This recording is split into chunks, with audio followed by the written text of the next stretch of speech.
Bom dia, boa tarde, boa noite, tudo bem, pessoal?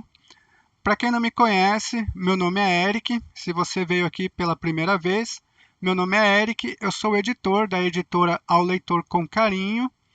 E no vídeo anterior, eu comuniquei que eventualmente eu faria um vídeo ou outro e postaria aqui no YouTube para fazer comunicado sobre a editora, sobre os projetos e coisas relacionadas ao mercado de quadrinho do Brasil. É, um inscrito deixou como sugestão fazer um vídeo de como que eu publicaria quadrinhos de outras editoras.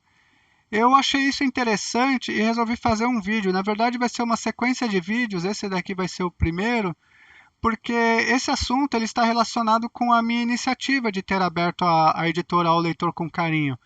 E eu acho que pode ser que seja interessante fazer um vídeo sobre isso, comentar, né, o meu ponto de vista acerca da editora que eu vou falar hoje e nos próximos vídeos, né, acerca das outras editoras.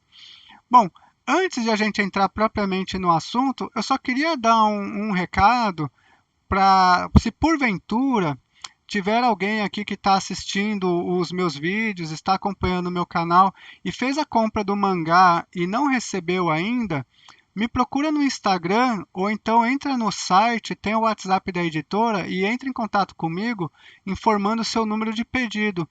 Eu estou dizendo isso porque tem dois mangás que voltaram e eu já mandei e-mail para as pessoas informando que voltou. Eu gostaria de fazer a repostagem, mas voltou por problemas do endereço. Então eu preciso confirmar o endereço da pessoa para não fazer o envio novamente e o mangá voltar, né? Se voltou uma vez, vai voltar de novo. Então, se você comprou o mangá, são duas pessoas, tá? Se você comprou o mangá e não recebeu ainda, por favor, entre em contato comigo para a gente resolver a sua situação, tá? Bom, um outro recado, eu tive alguns avanços, tá, aqui na editora com relação ao Urusei Yatsura. Vocês devem ter visto no Instagram, eu postei no começo da semana que eu consegui registrar o ISBN do volume 2 e agora eu vou registrar o ISBN do volume 1, tá? Eu vou explicar o que vai acontecer, mas são novidades muito boas, tá? Para quem queria que a editora tivesse CNPJ, tivesse ISBN, eu tenho umas notícias interessantes, mas eu não posso falar nada ainda porque é um pouco cedo. Agora eu estou preso a algumas burocracias, tá? Então eu ainda tenho que aguardar. Mas o Mangá Urusei Yatsura vai continuar, tá, gente? Com o ISBN, todas as edições. Tem uma novidade bem legal para contar para vocês, tá?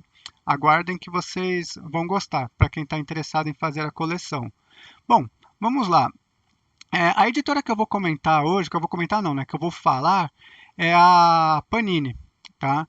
E antes de entrar no assunto aqui, eu quero deixar bem claro que eu vou tecer comentários, né? Eu vou falar no meu ponto de vista, de forma educada, de forma que agregue valor, né? E não de forma pejorativa, agressiva, como eu já vi em alguns canais por aí, alguns vídeos, eu não tenho interesse em produzir conteúdo dessa forma, né?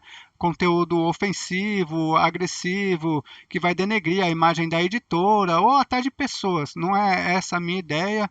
Se fosse para fazer isso, eu teria já montado um canal no YouTube há muito tempo atrás. Tem muita gente já chutando a editora, né? Criticando, tem seus.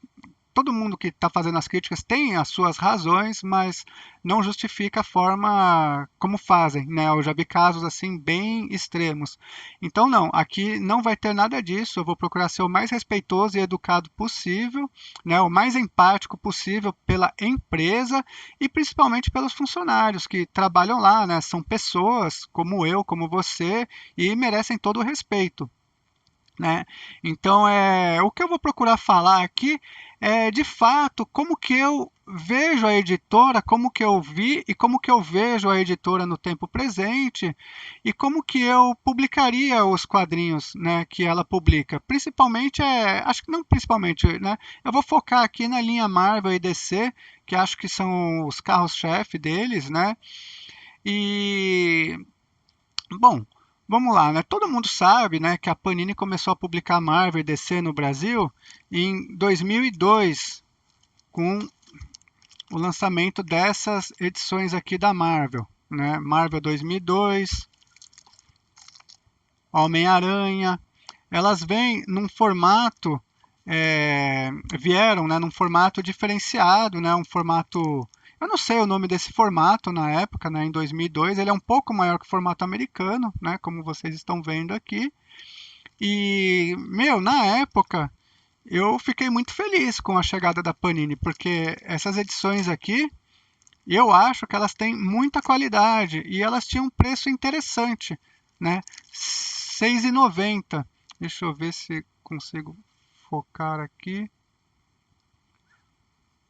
Mais ou menos, né? Mas elas têm um preço interessante, R$ 6,90. Quer dizer, interessante hoje, né? Na época, eu acho que eu não achei tão barato o preço, porque R$ 6,90 são R$ 7, né? Não é muito diferente disso daqui, que custava R$ 10. Esses gibis aqui na época foi uma baita de uma polêmica, né? Causou uma implosão na editora Abril e pelo preço, né? A gente saiu dos formatinhos que custava R$ 3,50 na época, R$ 3,50 no formatinho já foi um valor bastante considerável quando mudou, né? Porque se eu não me engano mudou de 2,50 para 3,50 direto. Antes de chegar nos 2,50, a editora Abril vinha aumentando gradativamente os preços, né? Era R$ 2, R$ 2,10, aí acho que pulou para R$ 2,30, R$ 2,40, R$ 2,50. E eu acho que do 2,50 pulou direto para o 3,50 na sua última fase dos formatinhos.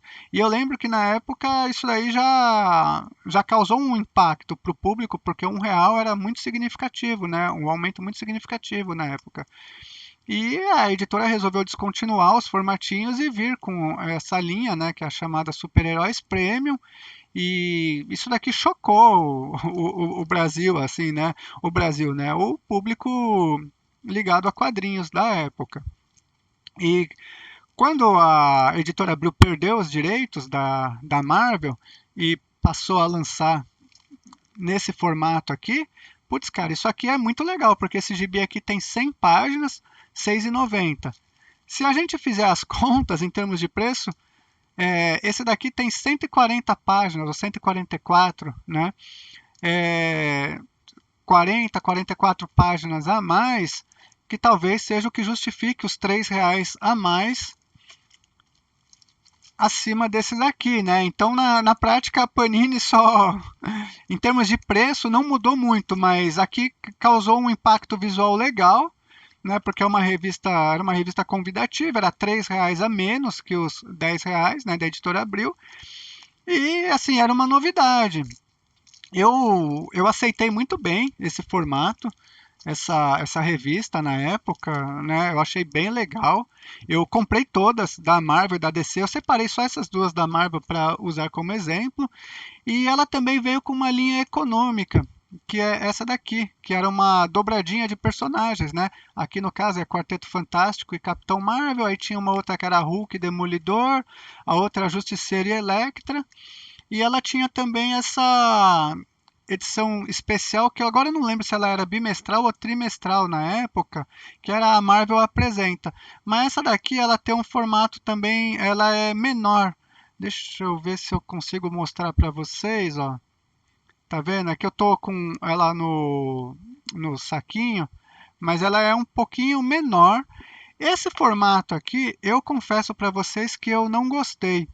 Quem praticava esse formato muito na época era a Mitos e a Devir, e aí teve algumas editoras que estavam imitando esse formato na época, que era a Pandora Books, eu acho. Eu acho que só a Pandora, acho que eram essas três, né? Mitos, Devir e Pandora Books que estavam publicando esse formato, e na época a gente chamava isso de formato paraguaio, né? Porque ele é menor do que o formato americano. Assim, até hoje eu sou meio assim, não tenho eu não aceito muito bem esse formato para os super-heróis, né? Eu acho que o melhor formato mesmo para os super-heróis é o famoso formato americano, ou então essa Marvel 2002, que ela é um formato maior, né? Mas também depois de um tempo a editora acabou não sustentando, né, esse formato, mudou para o formato americano, que é o tradicional, né? Passou a ser este formato aqui.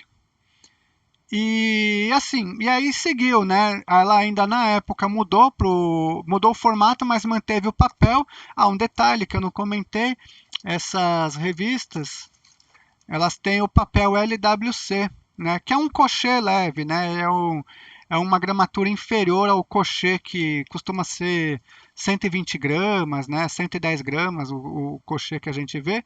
E aí tem o LWC, é um cochê com uma gramatura inferior. Ela ficou um tempo com o papel LWC no formato americano, mas logo depois ela mudou para esse papel jornal aqui, né? Essa daqui dos Vingadores já é de 2004 e aqui já estava no papel jornal. Ou seja, virou um gibi comum, né? Formato americano, o preço de R$ 6. Abaixou um pouco o preço, né? 90 centavos, a quantidade de páginas a mesma. E assim a editora seguiu por muito tempo, né?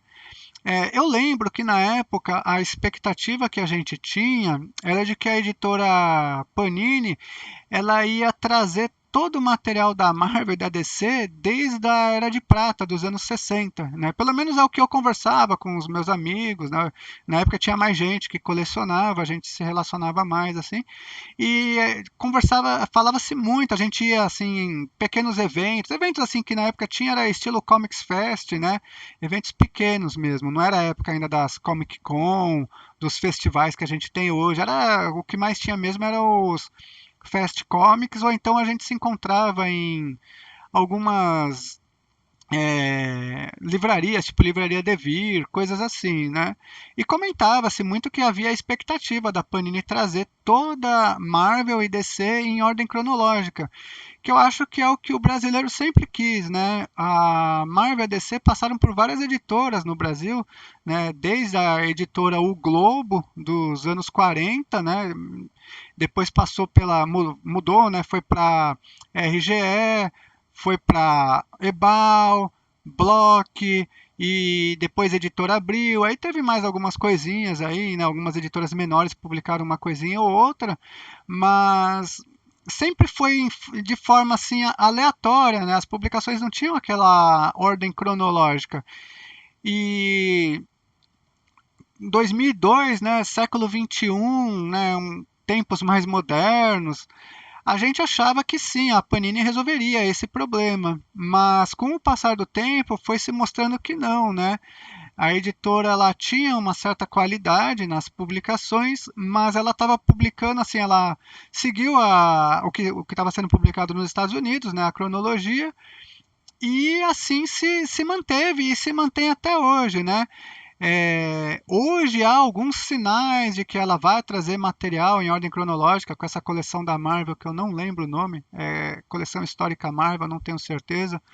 Eu não faço essa coleção, embora tenha conteúdo que me interessa, eu não faço.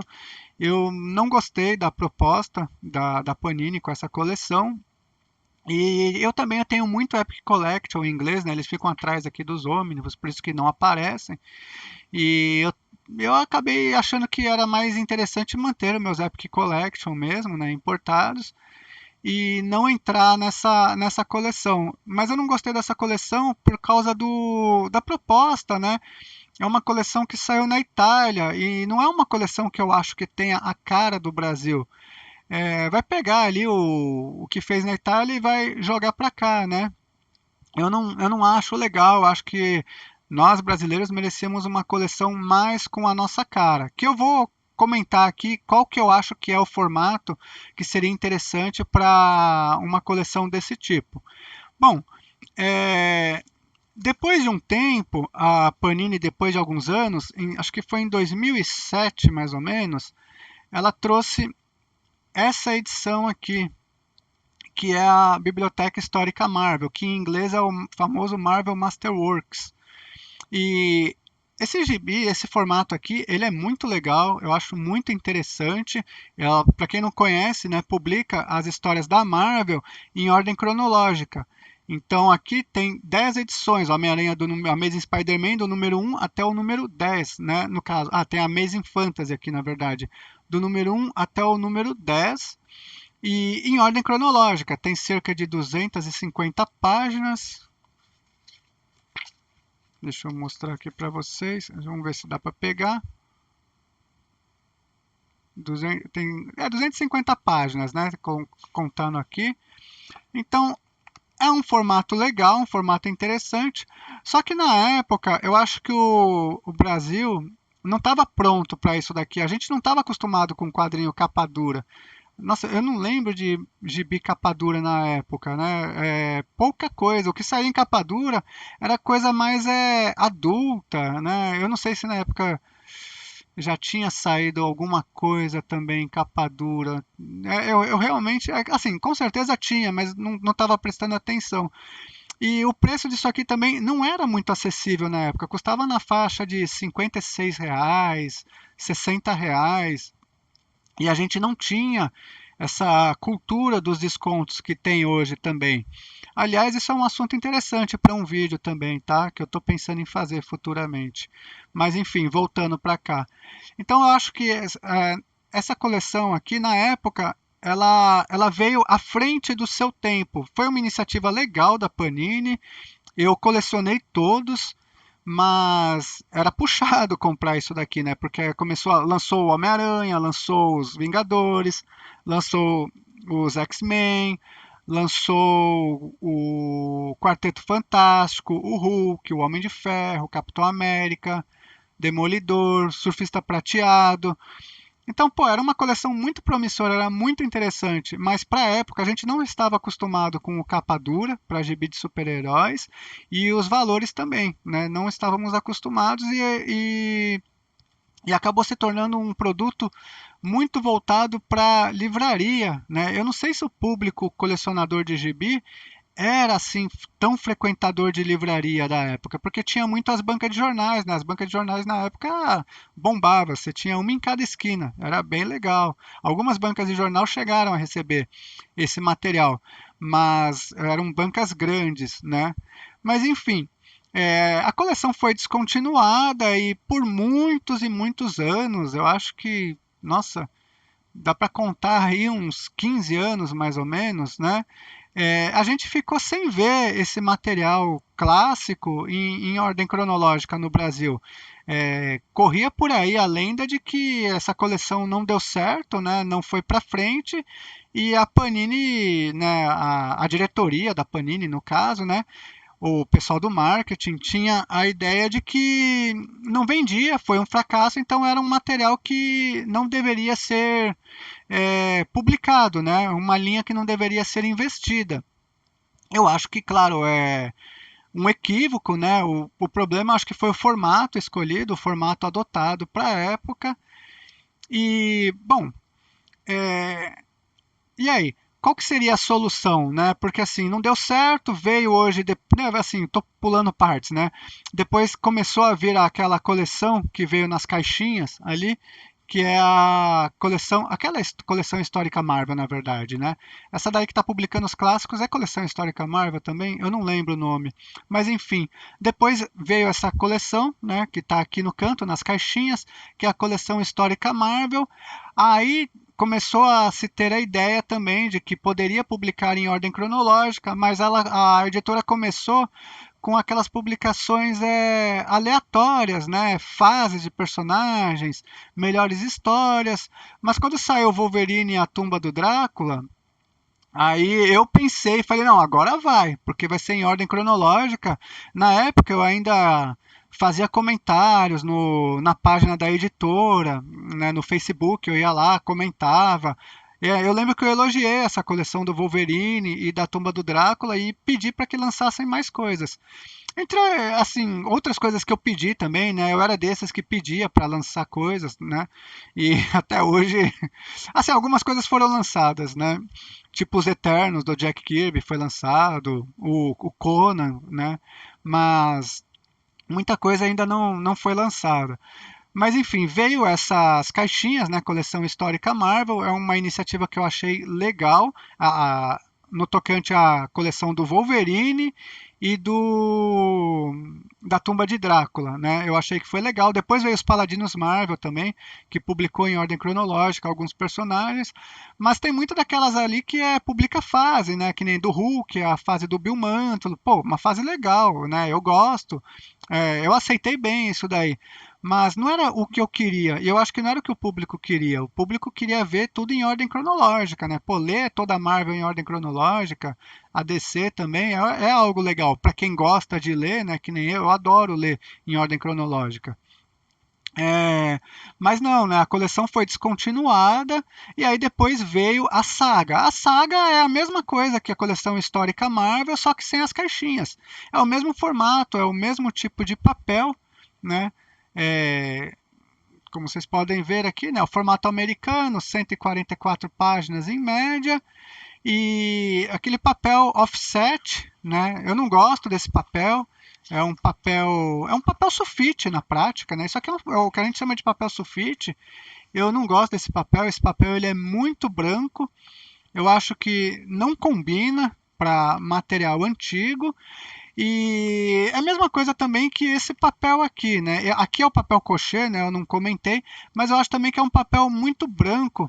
Eu acho que para material antigo, eu não acho tão legal. E esse aqui ainda tem a desvantagem de ter brilho e grudar, né? Com o tempo ele gruda, é um saco fazer a manutenção disso daqui. É, esse daqui ele não gruda, né, e não brilha, mas ele é muito branco. Mas eu entendo a opção da editora pelo papel por conta de custos, né? Economicamente é interessante, é viável. Eu sei disso porque eu estou cotando gráficas e, né, é bem significativa a diferença, né? É um facilitador. Mas enfim, por opção eu não acho tão legal, né? No aspecto de leitura, de interação com o material, do colecionismo, mas economicamente eu acho que sim, é uma opção. Como que eu faria hoje em dia, né, uma versão minha dos materiais da Panini, né, como o pessoal vem falando?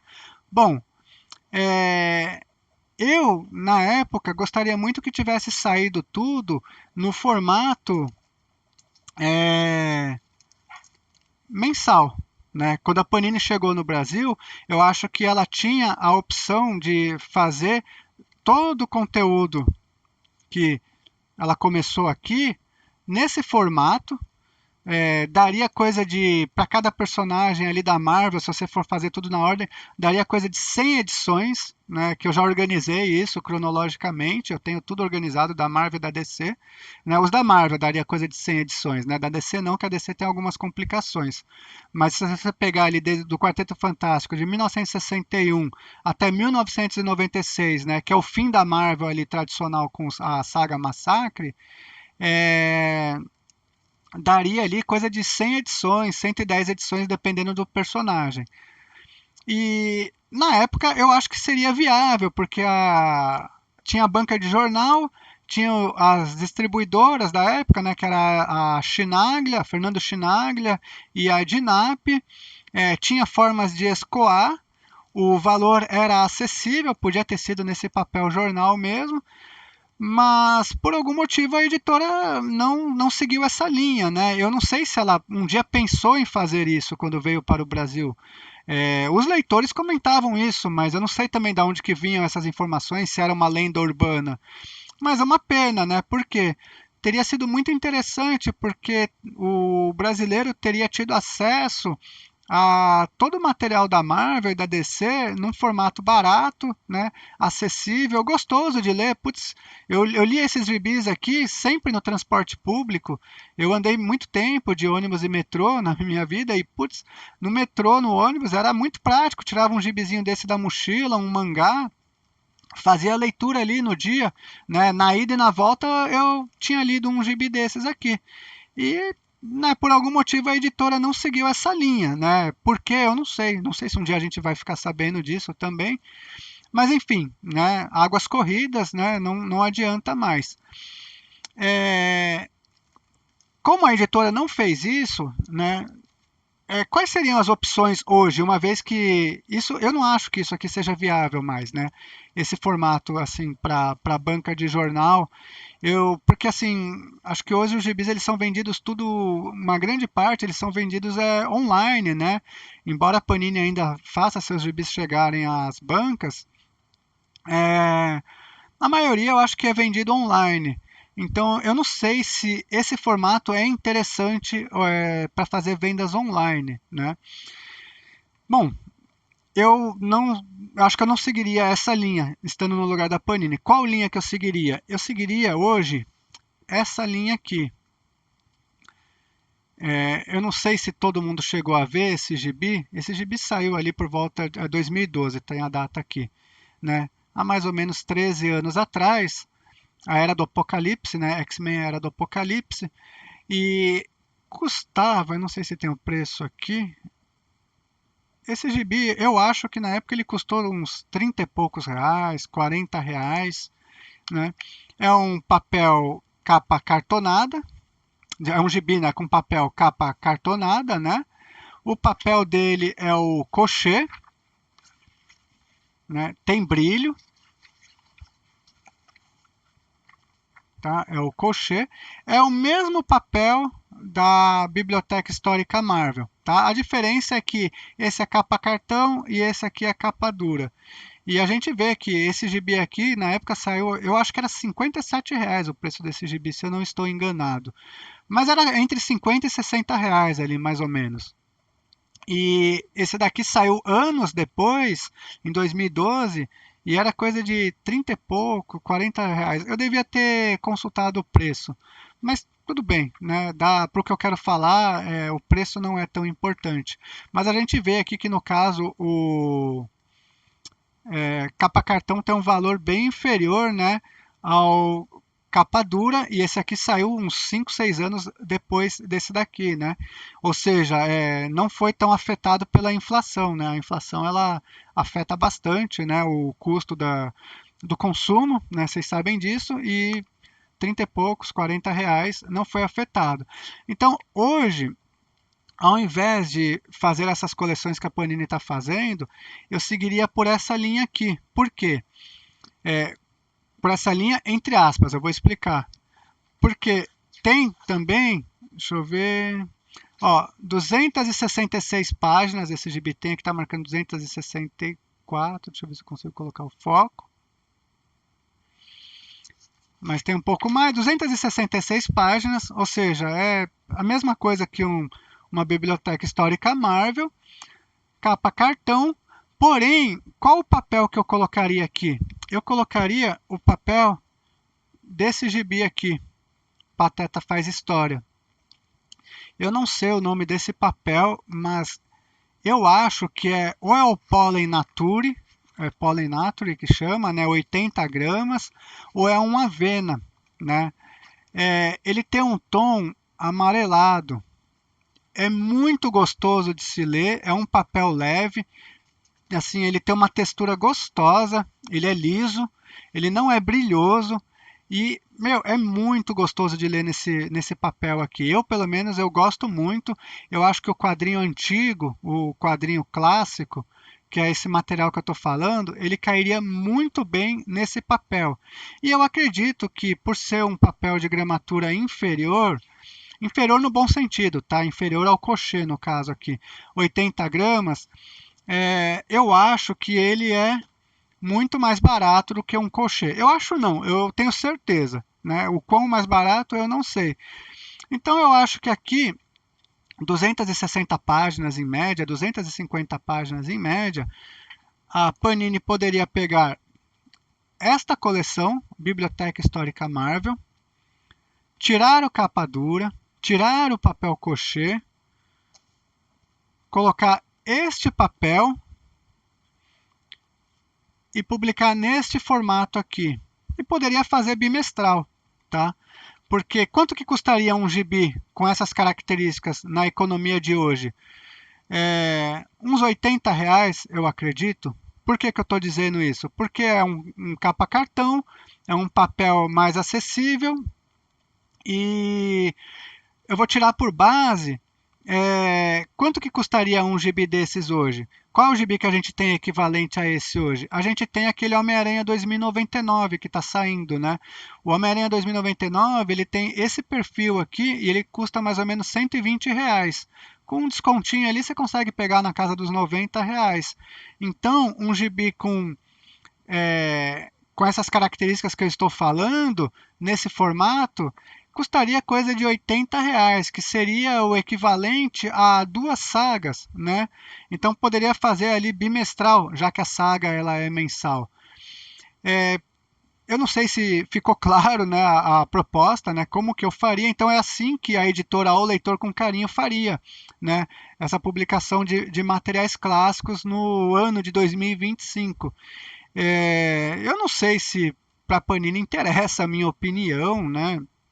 Mas seria legal se chegasse até eles e vissem, né, essa minha ideia. Eu acho que é uma ideia interessante, eu acho que é uma ideia viável, mas mesmo que chegue, talvez não mude nada, né? Porque conversando com pessoas hoje, assim, de bastidores, o que eu ouço é que a Panini no Brasil não tem um editor propriamente dito, né? A gente vê a figura de editores aqui se comunicando com o público, mas na verdade esse pessoal aí só segue o que é dito pela Panini Itália, né? Então hoje acho que o maior inimigo da Panini Brasil, acho que talvez seja a Panini Itália, né? A editora aqui no Brasil não tem liberdade para trabalhar. Eu não sei também se quer isso, né? Eu não sei qual é a proposta.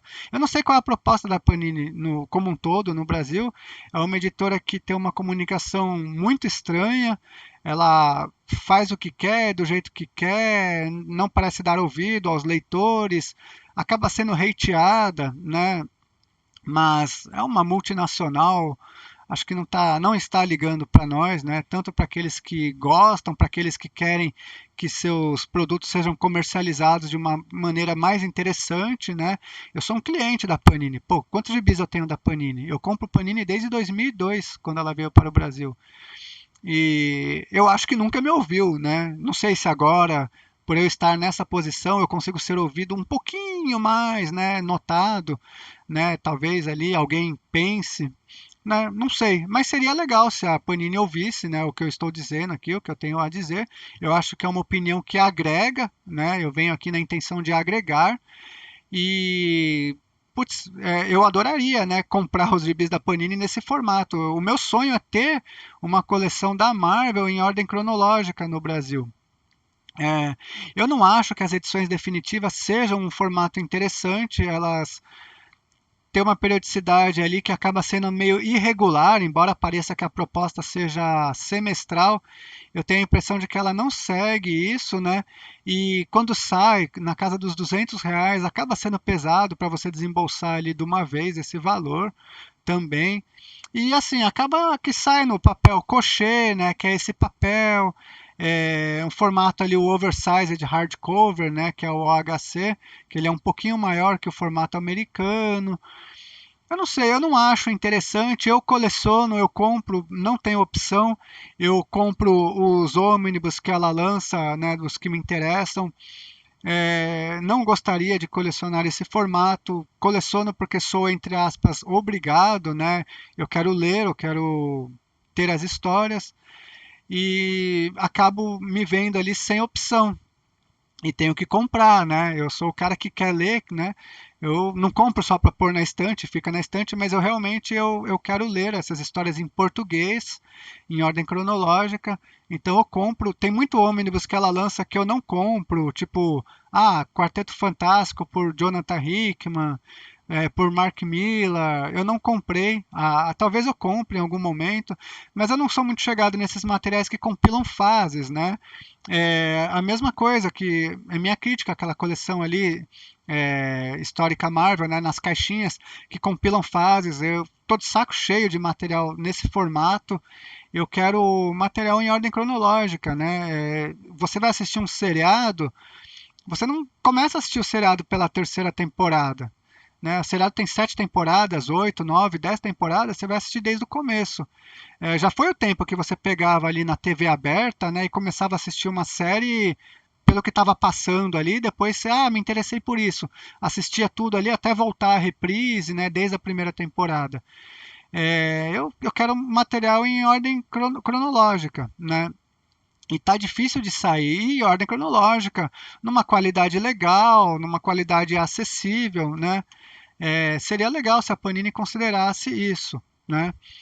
E legal, né? Eu comentei sobre materiais antigos, como que eu vejo, né, o formato para os materiais antigos.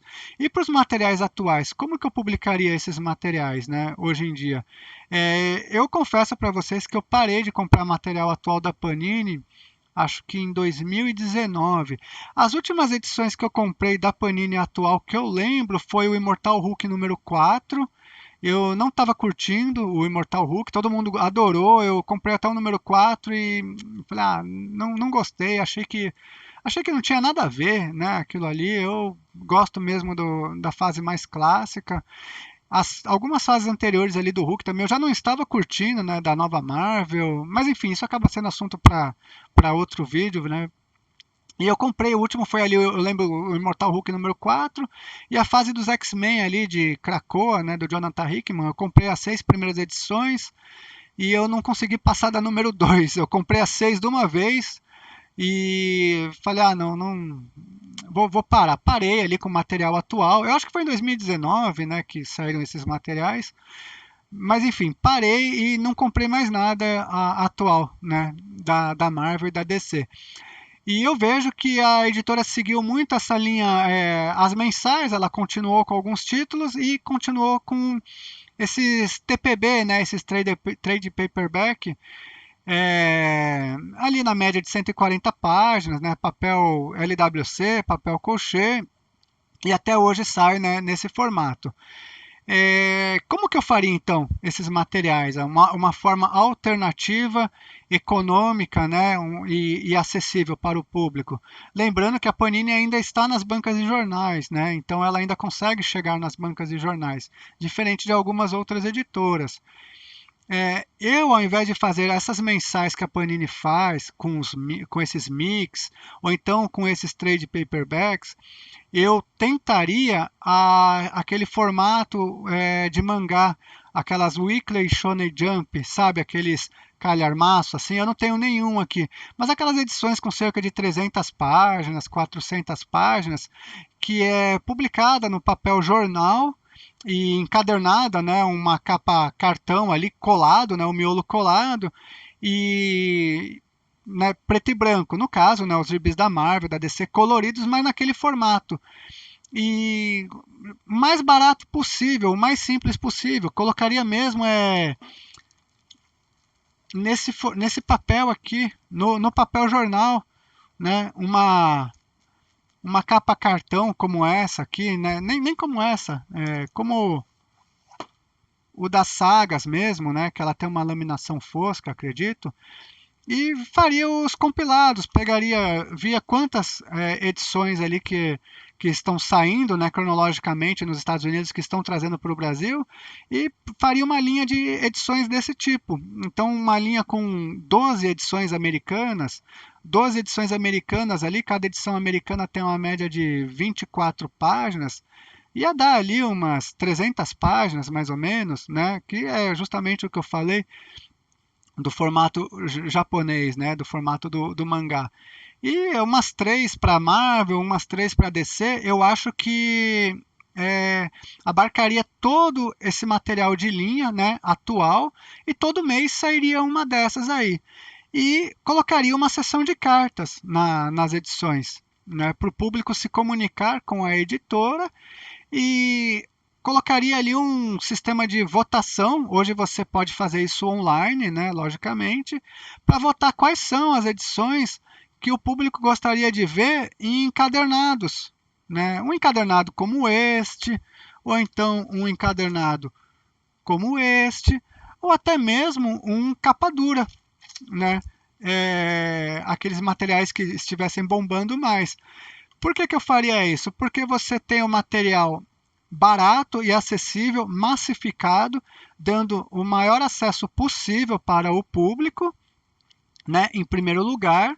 Então, todo mundo teria a opção de ter a leitura, né, de fazer a leitura do material de uma forma legal. E aquele público que é colecionador, que quer uma edição mais bem acabadinha, que quer uma edição mais definitiva, ele depois, alguns meses depois, ele adquiriria uma edição como essa, né? Compilando ali um arco de histórias, né? Uma coleção numerada mesmo, né? Bonitinha. E eu acho que seria bem legal, seria interessante, né? Pelo menos assim, esse é meu ponto de vista. Você teria ali o mercado do público massificado, que quer a coisa acessível, e você teria ali o mercado do público mais colecionador, que quer algo um pouco mais definitivo, e com o passar do tempo ainda, nada impede a editora de pegar essas edições e compilar depois numa edição mais definitiva ainda, como um Absolute, como um Omnibus, alguma coisa assim. Eu acho uma ideia muito legal. Pô, Panini, se você chegar a este vídeo aqui, considere, né? É uma opção. Eu acho que é uma opção boa, né? Eu estou falando isso na melhor das intenções, tanto para o público quanto para a editora, né? Porque eu confesso para vocês, hoje em dia, quando a Panini vai fazer anúncios, eu fico com medo dos anúncios, né? E eu fico triste quando ela anuncia alguma coisa que eu quero comprar e colecionar, porque geralmente não vai vir ali num formato que vai me agradar, não vai vir num valor muito acessível, vai sempre vir num valor pesado. É o caso desses ônibus aqui, pô, 200 e poucos reais. Eu comprei o volume 2 do Hulk do Peter David na semana passada numa promoção. Mesmo assim, eu paguei 300 e poucos reais, né? E eu tenho que comprar porque eu quero ler o material ali, né? Eu tenho o número um, eu estou lendo a fase agora do Hulk na Encruzilhada. Eu li a coleção histórica Marvel antes, porque justamente eu quero ler o Omnibus número 2, né? Do Hulk. Então eu falei, pô, eu vou pegar ali desde a coleção histórica Marvel e vou fazer a leitura, né? Em ordem cronológica. E aí agora eu estou naqueles encadernados, em capa dura da Panini, né? Eu tô no da Encruzilhada. Depois tem mais dois, aí vem o Hulk do Peter David, o Omnibus número um, né? E, pô, assim, eu não queria fazer a leitura nesses formatos, eu não queria colecionar nesses formatos. Eu queria algo que fosse mais definitivo e padronizado, né? Não essa salada de formatos que a editora faz, né? E, assim, geralmente acaba vindo tudo caro, né? São vários problemas. Então, pô, Panini, né? Ajuda a gente, né? Eu quero te ajudar, então ajuda a gente também, né? A gente quer comprar, quer colecionar, quer ver o. A gente tem amor por isso daqui, né? Pelo menos eu tenho. Eu acredito que quem coleciona tem uma relação passional com isso, né? É uma relação de amor. Em alguns casos ódio também, né? Mas no geral a gente gosta desses quadrinhos, né? Somos apaixonados e queremos ver assim da melhor forma possível isso aqui, né? Publicado. Então, era isso, tá? Eu vou fazer outro vídeo sobre mais três editoras que são. Eu vou fazer assim no básico, sobre as editoras que eu acompanho. Então, eu vou fazer sobre mais três editoras. Dessas três, duas eu acompanho mais e uma eu acompanho esporadicamente. É, Espero que vocês gostem do vídeo, tá? Vai ter mais alguns assuntos que me sugeriram aqui e eu vou fazer o vídeo, tá? Eu acho legal fazer vídeo dessa forma, né? Vocês estão sugerindo, são assuntos que eu acho que ressoam comigo, então eu vou falar, beleza, esse aqui eu vou falar, tá? Foi o caso desse aqui. Então é isso, gente. Eu espero que o meu vídeo tenha agregado algum valor, que vocês gostem. Comentem aí se vocês acharem interessante, tá? O que eu falei, as suas sugestões também, suas opiniões, seus pontos de vista. Eu acho que é um assunto bem interessante de se debater, tá? Todo mundo ganha com isso. Então é isso, gente. Uma boa semana para vocês. Abraço.